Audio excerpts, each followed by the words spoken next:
तुम्ही पण सांगा ना सुरुवात.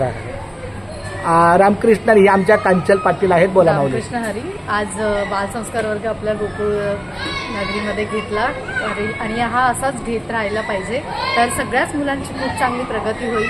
इथे आपल्याला सुरुवातीपासून सकाळी उठल्यापासून तर संध्याकाळपर्यंत कोणते श्लोक, कोणते संस्कार, कोणत्या आईवडिलांशी कसं वागावं, सगळ्या वातावरणांमध्ये आजकाल समाजामध्ये सगळ्यात महत्त्वाचं आहे की मुलांना माणुसकी आणि मुलांना संस्कार हे मिळाले पाहिजेत. आणि हे संस्कार आपली पिढी, आपण मोठे आहोत आणि आपणच आपल्या पुढच्या पिढीला दिलं तरच ते आयुष्यभर आणि काळानुसार खूप पुढे जाईल.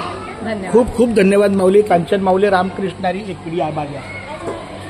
कांचन माऊलीने अतिशय सुंदर एक वाक्य केलं की माणुसकी मुलांना कळली पाहिजे. कारण तो अभ्यासात 95% आले. मला नेहमी असं वाटतं की 95% आले मुलगा, पण तो जर नीट आईवडिला असू दे. 95% मुलगा अभ्यासात हुशार आहे, पण त्याला वागायचं माहित नसेल, आईवडिलांचं ऐकायचं माहित नसेल आणि आनंदी राहायचं त्याला कळत, सतत दुःखी असणार, मला सारखा हट्ट करणार.